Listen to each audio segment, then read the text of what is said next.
अस्सलाम वालेकुम। G4 news HD के साथ मैं हूं अरशद खान। नाजरीन, आज हमारे साथ यहाँ पे बहुत अहम शख्सियात मौजूद हैं। कराची से इनका ताल्लुक़ है, हाजी नूर मोहम्मद साहब। तो इनसे बात करते हैं कि जो ये मेवाती बरादरी में जहेज़ की बढ़ती हुई डिमांड शादियों में और मंगनी में गैर ज़रूरी जो रसूमात हैं, ये कैसे ख़त्म होंगी, जबकि मुख्तलिफ़ हमारी जो मेऊ कौम की तंजीमें इस पर काम कर रही हैं, लेकिन अभी तक हमारी नज़र में ये तकरीबन जो काम है बढ़ता ही जा रहा है। अभी तक इसकी रोकथाम अमली तौर पर हमें नज़र नहीं आ रही। जी हाँ, जी साहब बताइएगा ये कैसे इसकी रोकथाम होगी। बिस्मिल्लाहिर्रहमानिर्रहीम। हाजी नूर मोहम्मद सूबा सिंध का नायब सदर, पाकिस्तान में इत्तेहाद। भाई, मेरा अपनी बिरादरी को ये मशवरा है कि ये इतनी आसानी से ख़त्म होने वाली नहीं है। ये एक बहुत बड़ा नासूर है, बहुत बड़ी लानत है जो हमारी बिरादरी में घुसी हुई है। और जैसे हमारी मेरी बिरादरी के चंद आदमी, बुजुर्ग आदमी अच्छा काम कर रहे हैं, माशाल्लाह ये कामयाब हो जाएं, लेकिन मैं अपनी राय दे रहा हूँ कि ये इस तरीके से ख़त्म होने वाला नहीं है। हमारे अपने दिल साफ़ नहीं है। हम खुद डिमांड करते हैं, बीच का जो बंदा रिश्ता करवाता है उसे सारी तय कर लेते हैं, और जब उससे सारी तय होती है जब जाकर मंगनी होती है। ये जब तक हमारे दिल साफ़ नहीं होंगे, जब तक हम दूसरों के साफ़ कैसे कर सकते हैं? जब हमारे दिल में खुद ही खोट है तो दूसरों को कैसे हम साफ़ कर सकते हैं?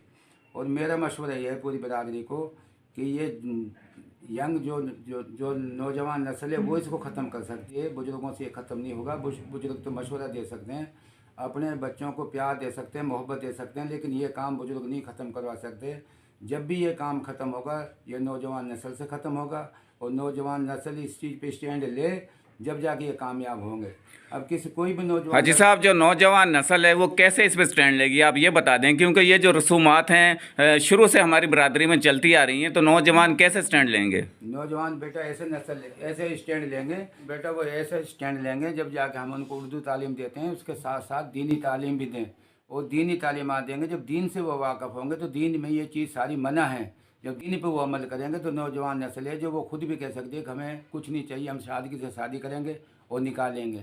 ये बिरादरी के लिए कुर्बानी दें। इनमें इतनी सोच पैदा हो जाए कि हमारा दीन क्या कह रहा है और हमें दीन पे चलना है। जब वो दीन पे चलेंगे तो वो माँ बाप को भी कह सकते हैं कि हमें कुछ नहीं चाहिए, हम मस्जिद में निकाल ले लेंगे। यानी दीन की तरफ जब उनका ध्यान हो जाएगा, और जब दीन की तरफ उनका ध्यान हो जाएगा तो वो स्टैंड लेंगे और मस्जिदों में निकाल लेंगे, तो इंशाअल्लाह ताला इस लानत से हमारी जान छूट जाएगी। वो जो तकरीबन मुकम्मल ख़त्म नहीं होगा, लेकिन बहुत फ़र्क पड़ेगा इसमें। अच्छा, कल यहाँ पे लाहौर में ना बहुत बड़ी बैठक हुई है, पाकिस्तान भर से लोगों ने वहाँ पे शिरकत की है, तो आपकी नज़र में क्या उससे कोई फ़र्क पड़ेगा? भाई, बुजुर्गों की कोशिश है और हिम्मत करें। अब मैं ये तो नहीं कह सकता, लेकिन अल्लाह ताला उनको कामयाब करे। लेकिन मेरा मशवरा ये है, जब तक दीनी तालीम आम नहीं होगी, दीन की तरफ हम नहीं आएंगे, एक दूसरे का एहतराम नहीं करेंगे, बुजुर्गों के साथ नहीं चलेंगे, बुजुर्गों की बात को नहीं मानेंगे, जब तक उस पर फ़र्क नहीं पड़ेगा। अभी भी मैं यही काम कह रहा हूँ, जब तक दीनी तालीम आम हो जाएगी, दीन की तरफ हमारी कौम पूरी लग जाएगी, फिर ये जहर से जान छूट जाएगी। ये दीन में कहीं भी जायज़ नहीं, इतना जायज़ देना। अगर किसी की बेटी है और अपनी खुशी से जो मर्जी दे दे, वो अल्लाह खुश रखे उसको दे, अल्लाह ताला ने उसको तौफीक दे, लेकिन डिमांड नहीं करे, इससे भी बहुत फ़र्क पड़ेगा। डिमांड नहीं करे, इससे बहुत फ़र्क पड़ेगा। इतनी बात भी हो जाए कि बेटा वाला डिमांड नहीं करे, अगर भाई जो वो दे दे हमारे नसीब, बस उससे डिमांड नहीं करे, इससे भी काफ़ी फ़र्क पड़ेगा। अब ये तभी ये काम होगा जब जाकर हम दीन की तरफ आएंगे, और दीन को जब सीखेंगे तो दीन इन चीज़ों से मना करता है, शोबाजी से, शेखीबाजी से। अभी जो लाहौर में शादी हुई है, अब जो बहुत मशहूर है, 14 करोड़ लगा दिए, 25 करोड़ लगा दिए, और उस पर मैंने पहले भी एक काल में लिखा, मेरी पोती ने बाकायदा वीडियो पोस्ट लगाई, उसको देख ले पाकिस्तान में इत्तेहाद में। उसने ये बोला है कि ये चंद दिनों के लिए, चंद दिनों में ये मशहूरी होती है, 14 करोड़ की, 20 करोड़ की। इसमें ना आपकी कोई बहादुरी है, ना आपकी कोई मशहूरी है, ना आपकी कोई इज्जत है, ना आपकी इसकी शोहरत है। जितने पैसे इन्होंने 16 करोड़ लगाए, 14 करोड़ लगाए, अगर ये 4, 5, 6 यतीम बच्चों की शादी कर देते, उसमें अल्लाह का रसूल भी राज़ी होता, और इनकी मशहूरी भी होती है, इनको इज़्ज़त भी मिलती। जिसमें अल्लाह का रसूल राज़ी हो जाए उसमें ऑटोमेटिक इज़्ज़त मिलती है, शोहरत मिलती है। इन्होंने खुद शादी करके फिर मीडिया को बुलाया, कोई कुछ कह रहा है, कोई बजाय वो मशहूरी के हमारी नज़र में वो बेइज्जती हुई है मेरे कौम की, जो इन्होंने ये मीडिया पर बुला कर चलाई है। तो हमारी नज़र में तो भाई यही आखिरी सवाल हमारे यही है कि हम अपनी जवान नस्ल को यहाँ तक ले जाएँ, इतनी दीनी तालीम दें कि वो खुद ब खुद ही जहर से पीछे हट जाएँ, और ये सारे जवान नस्ल काम जो पीछे हट जाएंगे तो अपनी सादगी से करेंगे, इंशाअल्लाह ताला इस पर फ़र्क पड़ेगा तो ख़त्म भी हो जाएगी। जी, हमारे साथ दूसरी जो शख्सियत हैं उनका ताल्लुक़ लाहौर खालक नगर से है। यहाँ के वो नंबरदार हैं हाजी खुशी मोहम्मद साहब।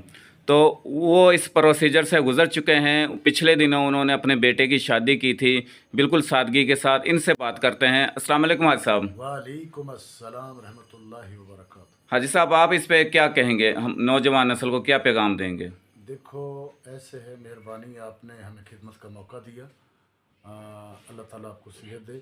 اس میں یہ ہے کہ میرے 4 بیٹے تھے، ایک بیٹی تھی، اور میں نے 4 بچوں کی شادی کی، اور یعنی کہ جو دنیا دارا سب کچھ ہوا.